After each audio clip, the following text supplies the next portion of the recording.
Hello, everyone, and welcome to today's Volunteer West Virginia Wednesday. We are so happy that you all are here today. We're going to get started in about 2 minutes, but in the meantime, we have a really fun chat box question for you all. So in the chat box, you're going to pull it up and you're going to say, what organization are you with? And this is really interesting. If your nonprofit board had a mascot, what would it be and why? So just take a second to think about if your board had a mascot, what would it be? Go ahead, put it in the chat box. You can use a emoji or a word and then see what pops to mind. And then we'll get started in about 1 more minute.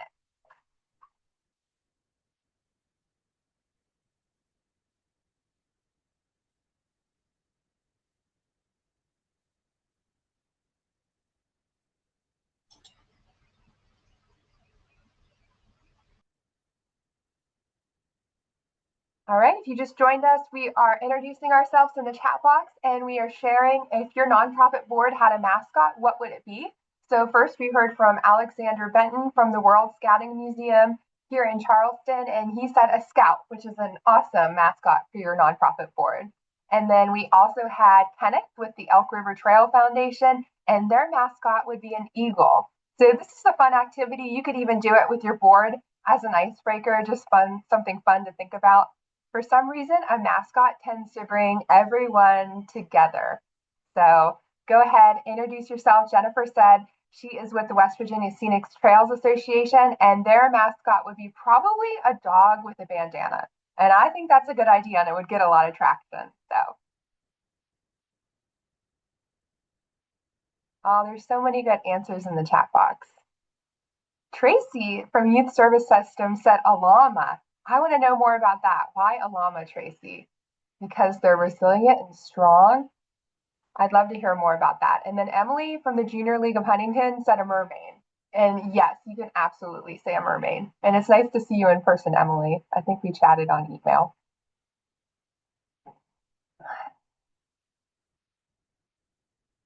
Aw, that's a good answer. Okay, well, I'm going to keep up with these answers as we move along, but you can continue to filter them through the chat box while we get started today. So if you're still thinking of mascot ideas, here are some cool ideas. I think some of you already thought of this. I know someone said an octopus, so many arms for multitasking and solving problems creatively. So I thought that was pretty cool. There's even a unicorn on this list. You could say your board is a unicorn because we're magical, mission-driven dreamers who make the impossible happen. So if you're having a hard time thinking of a mascot, here are a few good ideas that you could use. Let's do one more. I would have to say mine is the turtle. My favorite would be the turtle because they move slow and steady, but we're always making thoughtful progress, which is pretty cool for a mascot. So this was just a fun way to get our meeting started today. If you haven't met me yet, my name's Dana Bryant. I'm the outreach officer here at Volunteer West Virginia. I've been here for over 10 years. I love what I do here. We're a small state agency located in Charleston, right across from the library. And I actually grew up in West Virginia in New Martinsville. So I love being a West Virginian. And I'm also joined by Blake Hatcher. She's our program coordinator at Volunteer West Virginia. She's going to be letting people in and out of the waiting room. So if you get kicked out of this meeting, know that we'll let you back in. And she'll also be keeping an eye on the chat box. If you have any questions today, you can put them in the chat box, and we'll have options throughout the webinar to answer questions with our trainer today.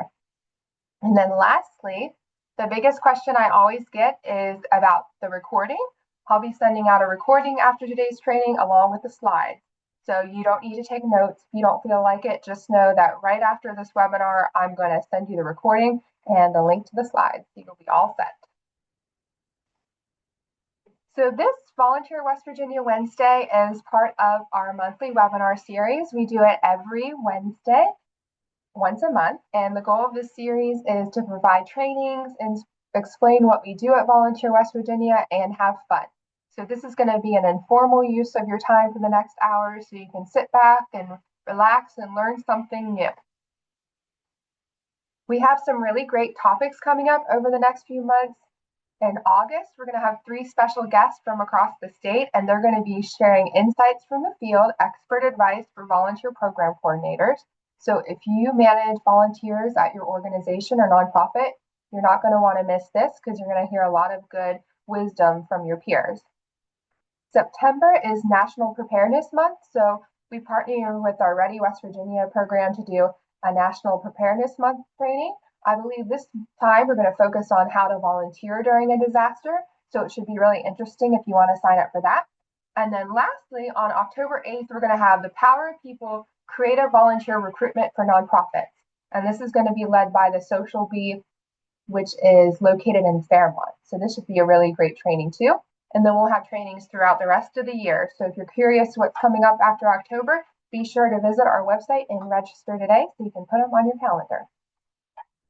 So today you're in for a treat. Today's topic is Nonprofit Board Leadership 101. This has been a requested topic and it's the first time we're presenting it. So I'm really happy we were able to fill your request for this.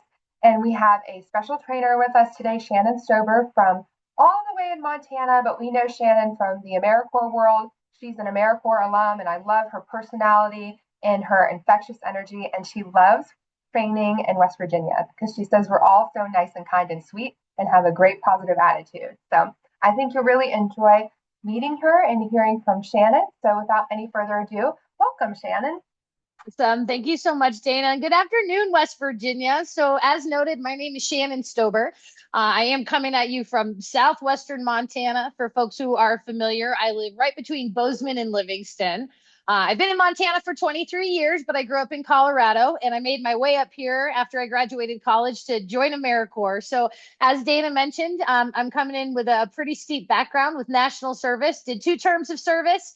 Spent a few years working with the Montana Commission on Community Service, and then served in staff roles with the Montana Conservation Corps, and then another program called Campus Compact that did AmeriCorps with college students. I've been working as a trainer and a consultant exclusively for the past 10 or 11 years, and I have the absolute privilege of getting to work with folks like you from all around the country. I am so glad to hear that you guys wanted to talk about board leadership 101. Strangely, it's a very favorite topic of mine. So I'm going to go ahead and get my slides going for us, and we will jump into today's content. So just a note on logistics. I do speak pretty quickly. I try and watch myself and keep myself from getting too far down the line. But as Dana said, you're going to get a recording.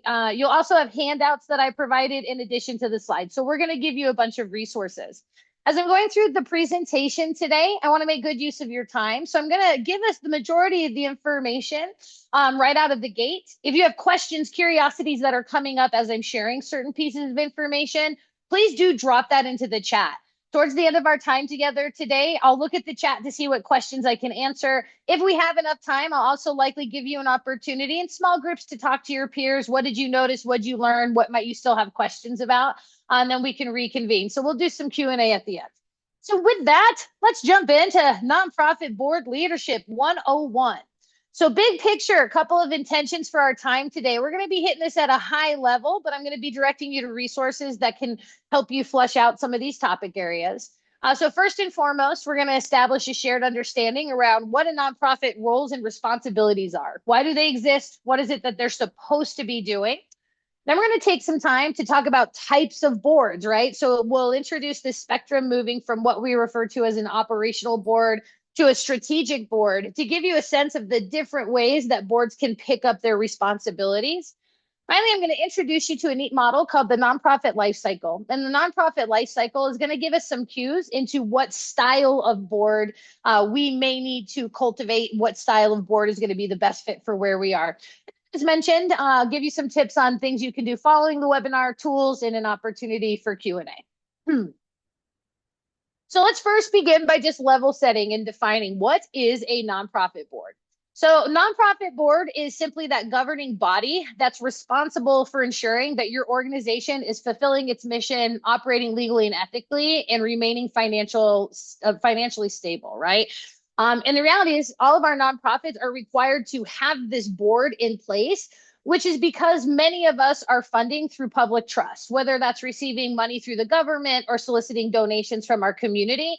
We want this external entity there to ensure that we're not being secretive or doing something that we should not be doing with that money. So it's meant to be there as a checks and balance. Unlike a for-profit board, right, that would be there to sort of represent shareholders and maximize your profit, your nonprofit board is really there to prioritize public benefit and help you increase the impact of your mission. So again, we're required to have them. They represent a checks and balance. They're focused on impact and mission, not necessarily the financials and the stakeholder benefits. Now, before we say anything else, I always like to pause and remind us that our board members are volunteers. And this can be really easy to forget because of the power dynamics that are at play, right? So you have your board and they carry certain levels of authorities and influence. And sometimes we can yield to that and not necessarily support them in a way that we would support a volunteer. So I always like to remind us that as a staff member, our job is to set our board members up for success by relying upon all of the other volunteer management practices that we would bring to any other volunteer role. So that requires us to think critically about how we're recruiting, who we're recruiting, how we're onboarding and training people, how we're providing people with systems and tools to support them in executing their work, and what we're doing to recognize them for their service. So again, I think it's always important for us to begin, right, with like, okay, these are volunteers. The only reason these people are taking on this is because they care about our mission and want to be alongside us in the work. So let's jump in and talk about the four primary nonprofit roles, right? And what we have in front of us is what we often refer to as our fiduciary duties. And it took me a very long time to be able to say fiduciary. I'm talking years before I could get that word out of my mouth. So when we're thinking about our nonprofit boards, we have four fiduciary duties. This represents the heart and the center of what board service is about. So the first fiduciary duty area that our board needs to be focused on is going to be what we refer to as the duty of loyalty.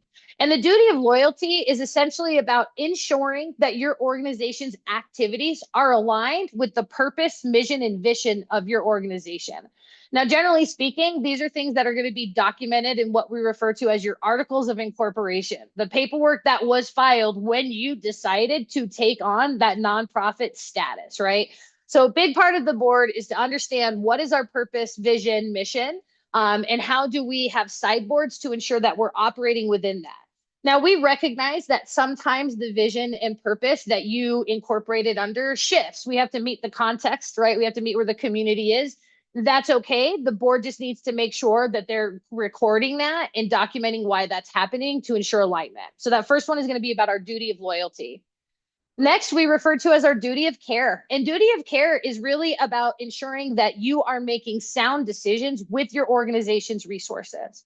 So that can be your financial resources, your human resources, your actual working capital and assets, but it requires your board to have a level of familiarity with what you have. And it requires you as a staff member to provide them with the level of detail and information they need to make informed decisions and make responsible decisions.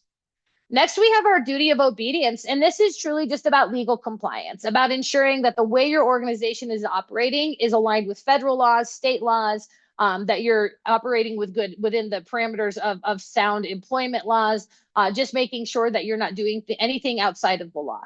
And then finally, we have what I refer to as the duty of advocacy. Some people include this, others don't, but it's my position that your board members, as a board member, have a responsibility of representing your organization externally. So that might look like them bringing in additional volunteers, recruiting board members, recruiting donors, right? Showing up to your events, doing outreach. But suffice to say, your board members represent the external face and should be bringing what we refer to as their social capital to the table. So when they offer to serve on your board or are voluntold they're serving on your board, as the case may sometimes be, we recognize that they're bringing social capital with them, and there's an expectation that they represent that and bring that to the table. So these are the four fiduciary responsibilities. This is really the spirit and intention, again, of that checks and balance system, making sure that we're aligned with our mission, making sure we're making informed and responsible choices, that we're staying on the right side of the law, and that we're bringing social capital to the work to ensure that we're expanding our missions. Now, when we take those roles, we can organize that into these four core responsibilities, right? Your primary board responsibilities. So if we take those fiduciary duties and capture them in the four responsibilities, the first is going to be strategic oversight. Then we're going to have CEO and leadership support. So I say CEO, executive director, right? Whatever that staff member is. Then we have our financial and fundraising responsibilities. And then finally, again, coming back to social capital. So I'll walk you through what each of these responsibilities might look like. And I want for you to think about this in your context. Maybe you're here because you support a board. Maybe you're here because you're serving on a board. But which of these things do you feel like you're actively doing and applying yourselves to? And where do you have opportunity to round yourself out of it? Okay. So when we're talking about strategic oversight, we are getting into the territory of strategic planning, right? Of recognizing, again, coming back to your duty of loyalty, duty of care. Are we operating in alignment? Are we making good decisions about how we're using our resource? Are they moving towards the intended outcomes? There's a lot of different ways that we can conceptualize and consider strategic planning. I personally like to think about strategic planning existing in this pyramid format, right? So the base of the pyramid, when we're strategic planning and doing strategic oversight, is to have a clear view on your purpose. Why do you exist, right? What is the problem you're trying to solve? What is the opportunity that you're taking advantage of? Having total clarity around that. And again, that is the base of your pyramid that represents the beginning of your sideboards. Now, once you have that purpose established, then you say, okay, how do we do that? How do we meet our purpose? And that's your mission statement, right? And essentially, you can answer that simply by saying, what do we do and who do we do it for, right? If this is why we exist, this is what we do and who we do it for. That's going to be those first two levels. Next, we're going to move into our vision, which is where are we headed right now? So this is why we exist, what we do, and who we do it for. What's our vision for the future, right? If we were to meet this purpose to perfection, what would the world look like, right? And how do we show up in that space? So again, when we're strategic planning, we begin with the end in mind, set that vision. Once you have your vision, then you're going to kind of come into what we call thematic goals. What are the three big ways we're going to get there, right? We're going to raise money, we're going to buy a building, and we're going to expand programs, right? Whatever that is, but these big thematic goals, which refer to as our objectives. Once you have your objectives, you have strategies for how you're going to meet those objectives. If we're going to raise money, this is 4 ways we're going to do it. And then finally, you have your action plan, who's doing what and by when. Now, alongside of that, a very important tool for your boards are your core values. So we can say, here's our pyramid, this is what we're pursuing, but we know it's not black and white. We know we're going to find the gray. We all made it through COVID, which has, I think, at least for me, completely changed the way I think about planning for the future, right? So these values say when we come to those areas that we lack clarity or are going to be outside of the gray, how will we make those decisions? What are the principles we bring to it? So this is just one model for strategic planning. My opinion is that in a healthy board, and a healthy board organizational relationship, the board and the staff meet in the objectives. So the board's fiduciary duties are to name purpose, mission, and vision. Staff are the ones who are going to operationalize that into objectives, strategies, and actions. And in a healthy board staff dynamic, what you're discussing and coming together around are those high level goals. What did we say we were going to do? How are we measuring it? How are we moving that direction? So that's why I like this model, because it helps us really understand where we meet, right, at that level of objectives. But as we'll see a little bit later in the presentation, depending on where you are in the organizational life cycle, that might shift just a little bit. So fiduciary responsibility, responsibility number 1 is going to be strategic oversight. This is really done well when we have some kind of a strategic planning document in place. Okay, so the next responsibility of the board is essentially to supervise the executive director or the CEO. You are the direct line of supervision for the person who is running that organization. Boards can pick this up in a variety of different ways. Sometimes the board chair is really the person who's taking on those responsibilities. Sometimes it might be the executive committee. So that's the people who represent maybe the heads of committees or folks who are carrying those formal roles, president, vice president. You get the idea. But there should be clarity on who's doing it, right? So it shouldn't just be like the board. You should have clarity of the board by way of the chair, by way of the executive committee. Having clarity in that structure is really, really important. So first and foremost, name the clarity, who's holding that responsibility. Next, these are duties that you're undertaking. So first and foremost, you're responsible for hiring and evaluating that chief officer, that executive director. I see boards skip the evaluation piece more frequently than they should. Remember that when you're operating as the support system and supervision for your executive director, you need to bring HR practices to the table, which includes having a good evaluation process, a good feedback process, a way that you're setting goals and measuring performance. Next, within that, having those clear expectations, right? So this is what we want you to do. Here are the priorities, right? This is how we're tracking progress. As a board, you're also expected to provide support and guidance to your executive director, your chief officer. So that can look like thought partnership, right? That can help them find resources when they're unsure. That can be somewhere for them to vent if they're having staff issues or community issues. It's important to name that when we're providing thought partnership and showing up in guidance and support, we should name that that's the hat that we're wearing. So if we are operating with governance and sort of giving directions, but then occasionally doing guidance and not delineating between those roles, it can be really easy for your staff to think that the board direction is just guidance or that guidance is going to be strict direction. Hopefully that makes sense to you. There's a duality there. You need to name which operating form you're in. You're going to ensure accountability. So again, this is going to come back to your duty of care, making sure that your officer, your operator, and executive director is making good decisions, using resources well. And then again, thinking about transition planning. So that looks like not just being prepared to moving to a hiring process in the event that your executive director steps down, but just recognizing that when we have an executive director who's been there for a very, very long time and is holding a lot of institutional knowledge, sometimes that can actually represent a threat to our organization. So making sure that we're thinking about who's holding information, how are we ensuring those things are documented? If our executive director wins the lottery and runs away to Mexico, do we have access to the information that we need? So first, we're doing our strategic oversight. We're going to use our strategic plan for that. Next, we're thinking about the leadership support, and this is really an HR function. Okay, then we have our financials and fundraising. And this tends to feel more straightforward because it's often very black and white, right? And that can feel really comfortable for boards, which is why sometimes boards will spend more time on this than the others because it's just nuts and bolts, right? So when we're thinking about financial oversight and fundraising, your board should be the one that is approving your annual budget. Again, that is that duty of care. You may have board members that are supporting you in developing it. You may be working with your treasurer, but suffice to say that annual budget is something the board should be approving. Periodically, that board at their meeting should review your financial statements, right? You have the responsibility of tracking expenses. Are we on track for what we planned? Are we going to run over? Making sure that there's good systems to make sure those dollars are being used wisely.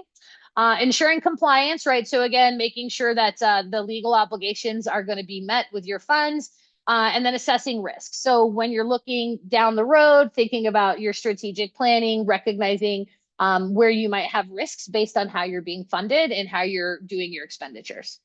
And then finally, we have fundraising, and fundraising is tricky. So there, for a very long time, it was sort of an expectation that board members would give to the organization once a year. Perhaps this is something you run into. And I understand the spirit behind that, right? We want the board to have some skin in the game, and they're showing up in this big way. But I think recently there's been some pushback on that in terms of accessibility. So if we expect our board to be donors every year and to give a certain amount, that really limits who can serve on our board. And those of us who are working close to issues of poverty, well, what that means is that people who are closest to the issues that we're dealing with may not have access to those leadership roles. So I'll leave it to you to decide if you want to have a formal expectation of giving for your board. That's a little bit personal, a little bit cultural. So you can decide around that personal giving. But beyond that, this is where, and we'll talk in a moment, this social capital comes into play. So even if I'm not in a position to give directly, who do I know? What businesses am I aware of? What networks can I navigate to try and bring people towards us who maybe do have funds? So again, depending on the size of your organization and the size of your board, this may be sort of an oversight function because you have a full developmental team, or this might be a very operational function and you're relying on your board to do fundraising. So it really depends on where you are in the life cycle, which we'll talk about again here in a moment. Okay, and then finally, we have this social capital, which ties back to that duty of advocacy, right? So again, as a board, I need to do strategic oversight. What's the plan? We're thinking about how we're supervising the ED. That's really about HR. We're thinking about finances and fundraising. But then I also need to ask myself, how am I bringing my network forward into this organization to support the expansion of our impact? So again, this looks like having a good sense of what networks you operate in, whether those are your professional networks, neighborhood networks. This looks like using what we call concentric circle, which is like, hey, my neighbor Jim never says no, so I'm going to go over there and tell him he's coming to our fundraiser on Friday, and Jim's going to come to the fundraiser, right? That's how these things actually go. So who do I have in my network? How am I making clear asks? How am I leveraging that to find new board members, bring volunteers in, to help recruit staff members when that might be the case? You get the idea, but it's about having structured, strategic ways to leverage that capital and setting your board up for success in that. So again, not just saying, well, you need to do more to bring people in here. Having a plan, providing training, giving people targets that they can work towards in that. So this is kind of where the baseline begins of our boards, right? We're going to be thinking about our fiduciary responsibilities, obedience, care, loyalty, and advocacy. And then we can think about how we hold those as responsibilities. All of that core work of the board should be held in the structural container of your core documents. And it might sound silly to say that your paperwork and your documents are the container that hold it, but essentially what your paperwork and your documents are signaling is clarity, right? And so this is a tool that I got from a website. It's called boardsource.org. It's an incredible website. Anything you need to create for your board is on there. They have a lot of free materials, as well as memberships that you can sign up for. This is included in your handouts. But this is just a way for you to step back and say, okay, do we have the core structures and the right documents to hold ourselves in our roles and responsibilities, right? To make sure that we have the tools to meet those baseline needs. So that's going to begin with your articles of incorporation. Again, the declaration of your purpose, making sure that you have legal and proper filing with the state. Then you have what you likely are familiar with, which is known as your bylaws. And so these are essentially those primary rules that you use to operate as a board. So generally, this is going to talk about the number of people on the board, what constitutes quorum, right? The number of people you need in the room. How you make votes, right? What committees you have. I often say, you want these to be good guiding tools, but you don't want them to be so overly specific that you're locking yourself in, right? So it's always nice to bring it to your board. How is this serving us? How is it not serving us? And then a good practice, the board that I currently serve on, is we look at these just once a year in June. Are we aligned with them? Has anything changed? Beyond that, you likely need to have some other policies to support how your board is operating. And again, you can go to BoardSource and find a very comprehensive resource on all types of different policies. But this can include things like whistleblower, right? This can include things like what do we do if we are accepting gifts? This can include policies around, our roles and responsibilities, how we operate, how we're functioning with checks and balances with our finances, et cetera. Once you have that, then you should have clear board processes. And so this looks like, how do we make approvals? How do we vote? How do we deal with conflicts? So these aren't necessarily policies as much as how-tos. Then we have a very important one, our position descriptions and our charter statements. So an effective board and successfully being a board member really begins with me having a very clear idea of what my roles, responsibilities, and expectations are. So having position descriptions for board members, for your board committees, and your executive director are key tools for accountability. And then finally, agendas and minutes. So recognizing that your board of directors is there to serve a public function. They are there to serve as a checks and balance to ensure that public dollars are being stewarded well. So you want to have a clear access to, here's the agenda, here's the minutes from the meeting, here's how our decisions were made. So some of you may have all of this and you're doing great. Others, this might be a great starting point for you to come back and just temperature check. Again, you have this in your handouts. You can access BoardSource, but this is really how you're going to hold together and create the structure to meet your fiduciary roles and responsibilities well. So that's kind of the first piece, right? The bones of our board, what we need in place and what our boards are supposed to be doing. So now I want to move us into thinking about, and having your strategic plan, but we already covered that. Okay, one thing, I added something in here for you. So let me give you this, and then we're going to move to types of boards. The other tool that I recommend for folks who maybe want to get a handle on how we're doing with our board roles and responsibilities is a tool called the McKinsey Board Assessment. You can Google this. You can access it pretty easily. It's very comprehensive, but essentially this is going to go through and invite each of your individual board members to rank and score how the board is performing within all of those roles and responsibilities. So the first section is going to bring them through all of those. Again, it's pretty comprehensive. Do we have this covered well? Do we need improvement? Do we need to actually try and figure this out because we're not doing it at all? The second part of that tool then asks people to prioritize based on their learning, what they want to work on. And then the third says, and for board composition, who's on the board, do we have the right people to help us accomplish that work? It's a great tool. I use it really, really often in my consulting work when I'm working with boards. But I will tell you, one thing I run into frequently is board chairs or executive directors who look at it and they say, it's too comprehensive. My board won't do it, or they won't know how to answer these questions, which I personally say is important information. Because if you can look at that and say, my board doesn't know how to answer these questions, that's telling you that your board's not performing where you need them to perform. And if you know that they're not going to be willing to take 30 to 40 minutes to actually do this assessment, to self-evaluate, that's telling you something about the culture of your board.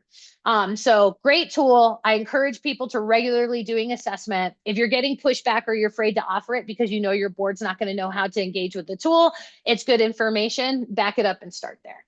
Okay. Now we're going to move into types of boards. And generally speaking, there are three. So when we're thinking about types of boards in nonprofits, we have what we refer to as our operational board, our strategic board, and then our managerial board. So our operational boards are really going to be common in early stage nonprofits, grassroots organizations, those of us who are maybe running a nonprofit that does not have staffing. Operational boards are where the board members are doing the work, right? You don't have staff or you have very limited staff.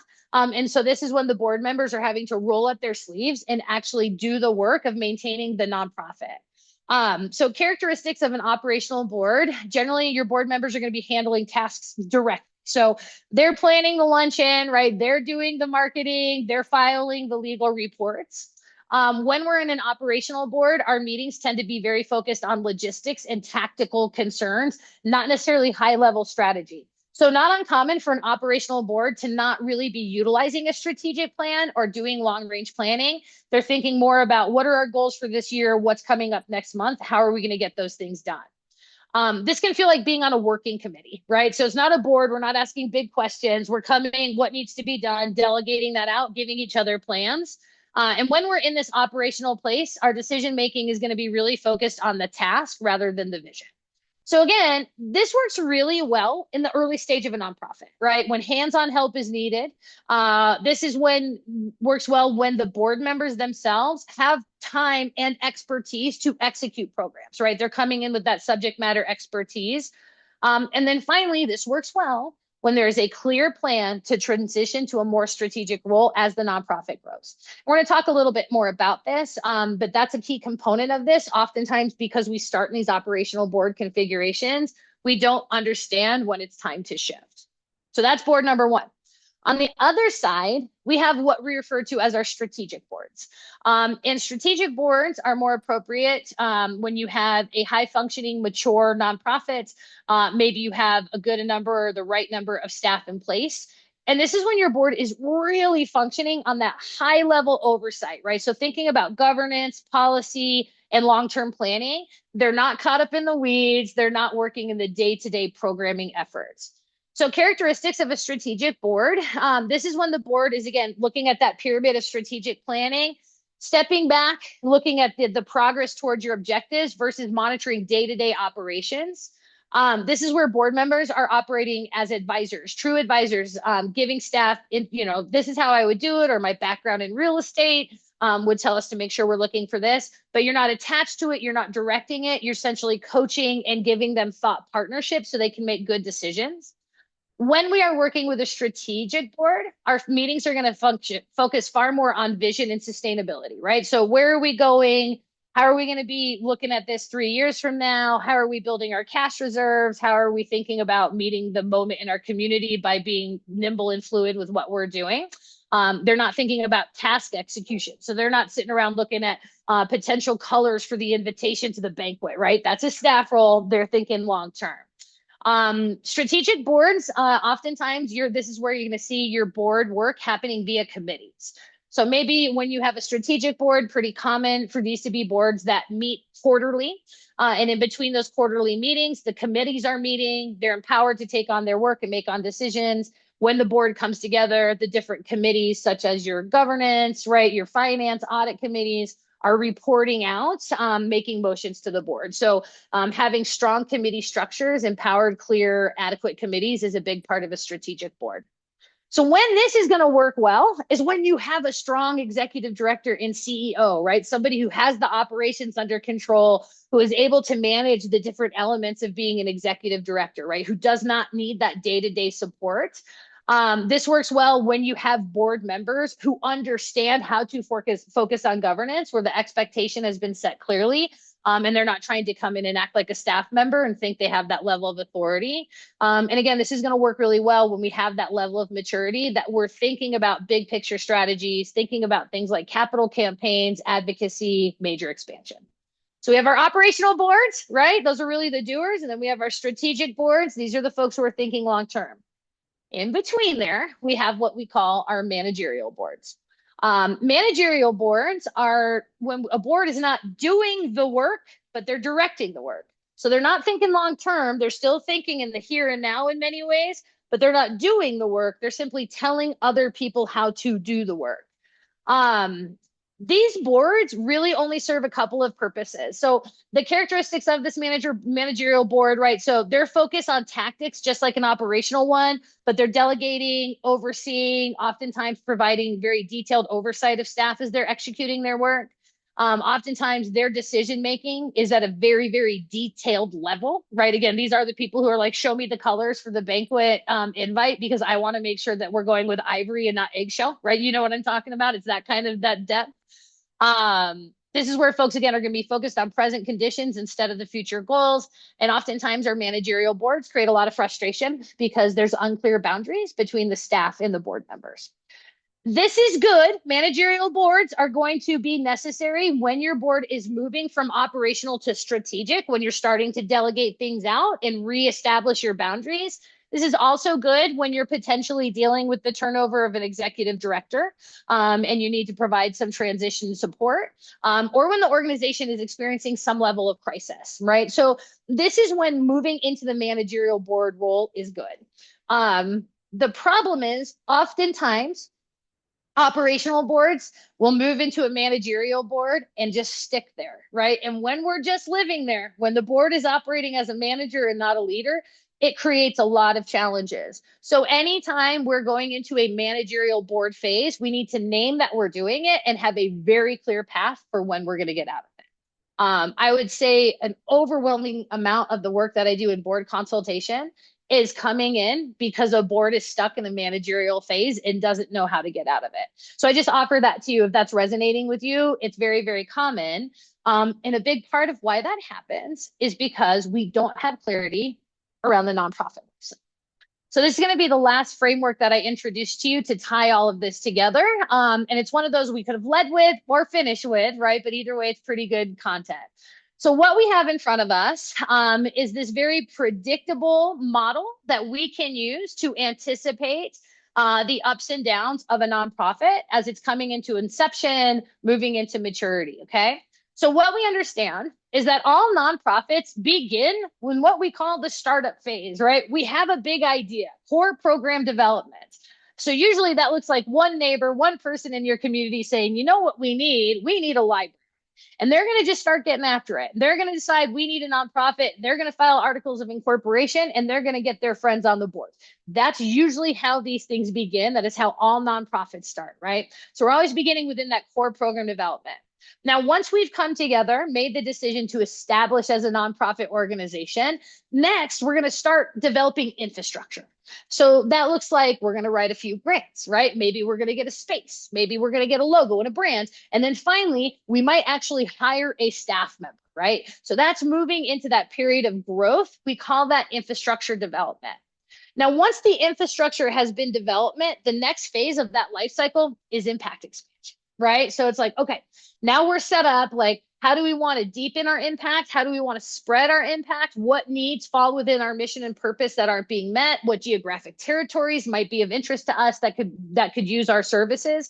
Now we're moving into impact expansion. And for a while, the goal is just to sustain that expansion. But what we understand is that that organization and that board does not regularly circle back to say, okay, we've expanded.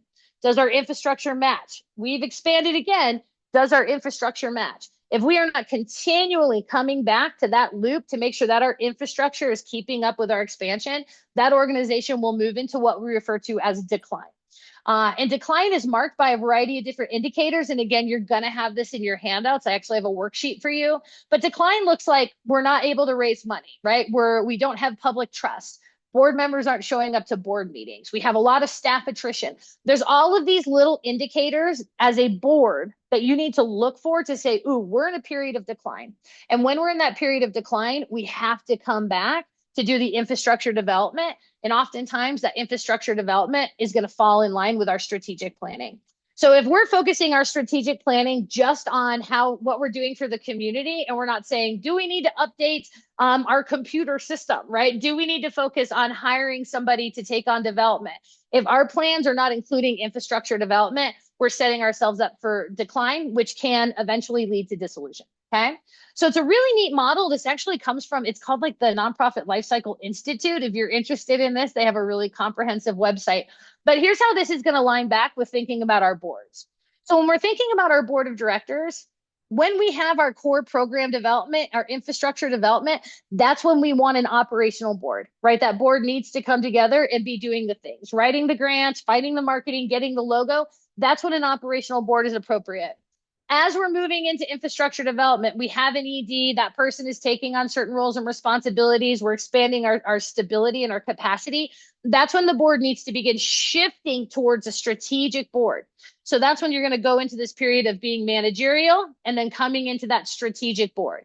And by the time you hit impact expansion, you want to be operating in that strategic zone, right? So thinking long-term, vision, high-level objectives, working through committees. So this tool can really help us understand where we are as an organization and what style of board best meets our needs. So if you're in core program development, infrastructure development, and your board is expecting to be a strategic board, that's probably really frustrating for you because they're asking you questions about what this looks like in 5 years. And you're like, right now, I actually need you guys to come to the office and stuff envelopes with me, right? So there's a mismatch there. Conversely, when you have a well-established staff and good leadership, right, and you do have this good strategic plan, but your board is using time at the board meetings to look at the color of your banquet invitation versus leveraging their social capital to get the right people in the room, that's going to be really frustrating. So there's a mismatch there. So when we pan back, right, we have our boards and we have our fiduciary responsibilities, right, loyalty, care, obedience, and advocacy. And we're going to pick that up through the responsibility of strategic oversight, managing and overseeing our executive director, financial and fundraising responsibilities, and again, social capital. That's what we do. This represents how we do it. And each of these are of equal importance. So again, coming back to the handouts that Dana will send after this, within that, you do have a types of board handout, as well as a series of questions to help you and your board figure out where you are in the life cycle, what style of board you're occupying most often, and to ask yourselves, how is this working for us or against us? Again, this is something that I frequently bring to boards when I do board training and board consultation. And this conversation tends to be incredibly enlightening, right? It helps people understand where they've been stuck, where they've experienced frustrations. And then if we're coming back to those tools, right, those structural tools, it does help us to create a path. So I know that's a lot of information, right? In any one of these topics, we could have gone down a rabbit hole further into, right? We could talk more about each of these. But I wanted to provide you with that big picture and that container, right? To think about, okay, this is what it means to be on a board. This is what I need to provide them. And I need to be thinking not just about what we do, but how we're doing it. There are ample resources in your handouts that will direct you to find further things. But I do want to give you an opportunity because when we come together in community, we're learning, and sometimes we do good when we're learning with others. So as we wrap up our time, I'm going to give you an opportunity to go into some breakout groups with your peers and just take a couple of moments to, hey, here's why I came to this. This is what I heard. This felt helpful. This is something I'm still unsure about. So I'm just going to give you about 5 minutes in small groups to chew on that, verbally process. And then those of you who choose to stay and come back, I'm happy to hang out and do some Q&A. I was telling Dana, very oftentimes when I do this, I'll get some really specific questions. So for those of you who like the opportunity to visit with each other, we're going to give you a couple of minutes to chat. Again, probably 5 or 7. We'll come back back, happy to take questions and answers, and then we will wrap it up. Okay, your invitations are out. I'll send you a warning about 5 minutes and see you shortly after.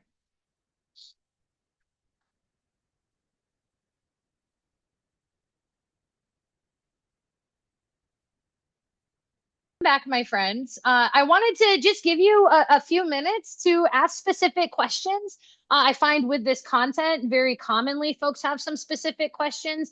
So we've got a few minutes, and you are welcome to either drop your question in the chat if that feels easier for you. But you're also welcome to either raise your Zoom hand or your actual hand, and I can unmute you, and we can take your question verbally. So I'll just give it a couple of seconds for folks to pick a format and see what questions we have.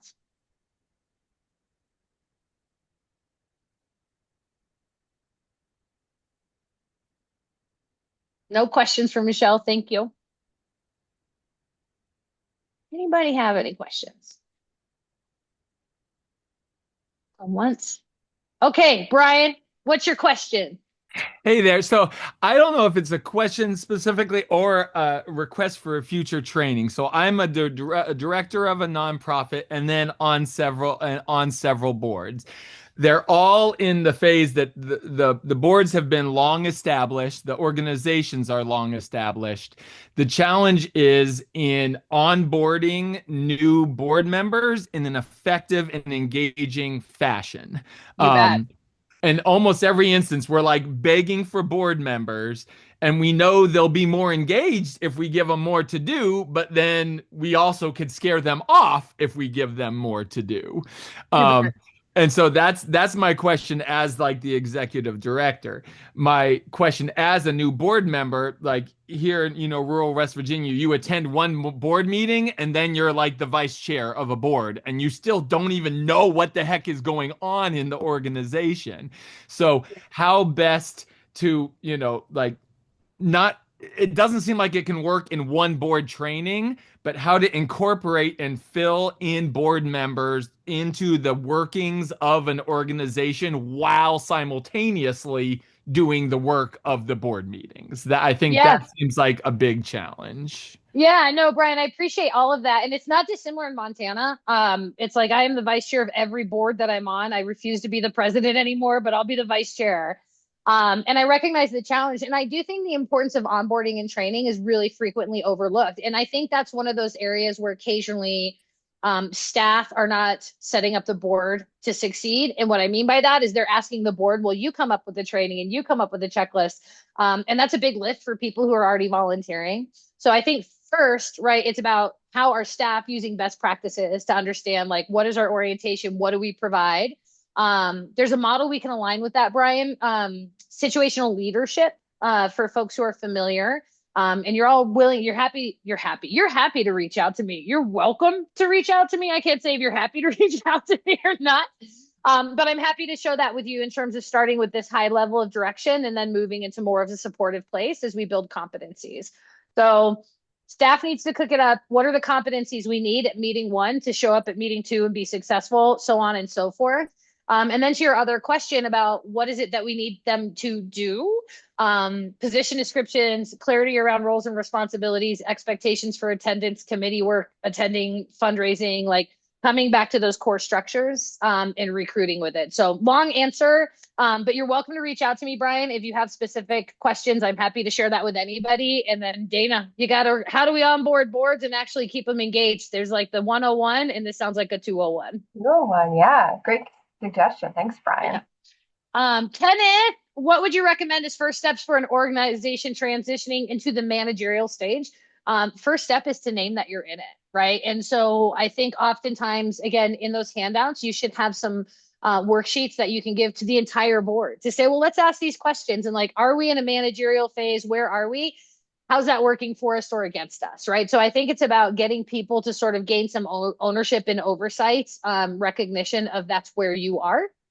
And once you have that, and then have consensus, like, oh, we're going to try and move. And essentially what you're saying is we need to move from operational to strategic.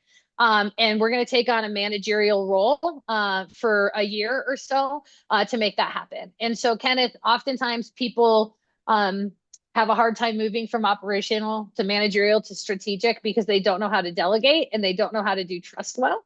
And so right. Yeah. So, and again, welcome to reach out to me. I have some delegation stuff.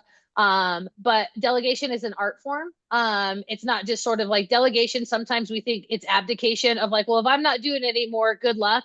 But it's actually, again, it's developmental, it's staggered. We can do it in a good way that helps us feel like, yeah, I've gotten you all the information that you need in order to do this well, and I've coached you and I can walk away with trust. So yeah, Kenneth, I think naming it and then sort of naming it's not moving to managerial, it's moving to strategic. Managerial is a step we have to take to get there. And getting really clear on how are we delegating? What is it that I'm attached to as a board member or other board members are attached to? And how can we parlay that into the next piece? So big question, but something I'm also happy to share more about. Cool.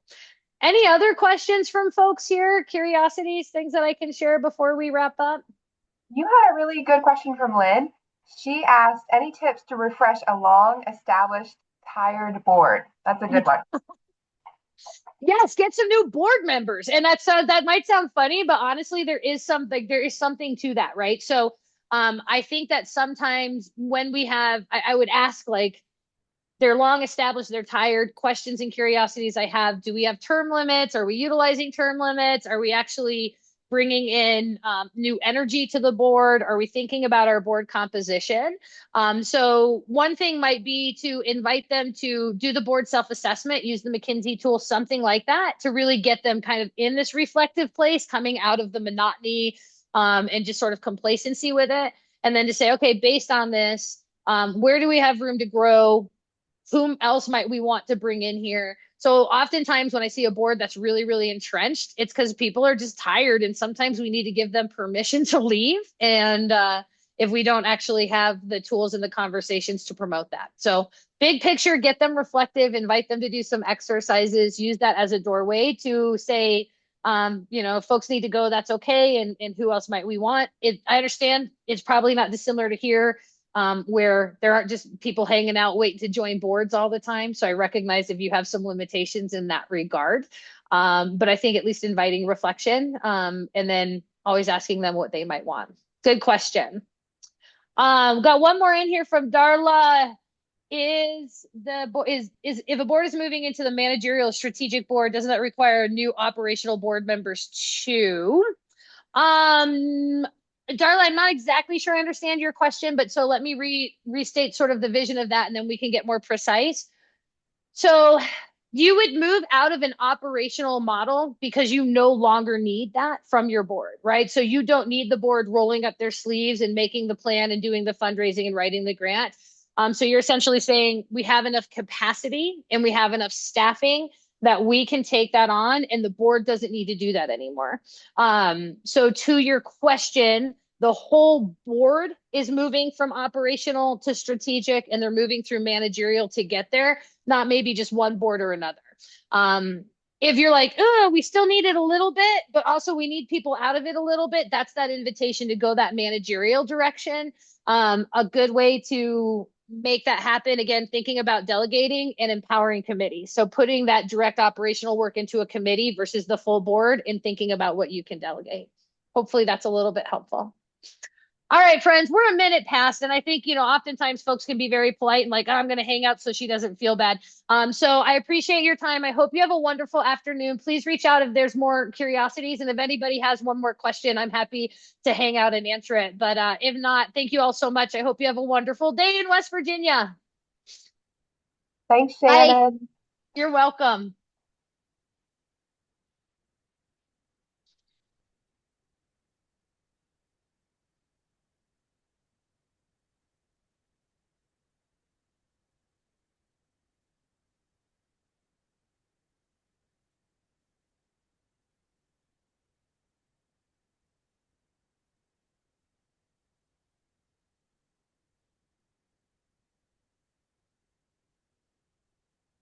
Thanks, Mark. Bye.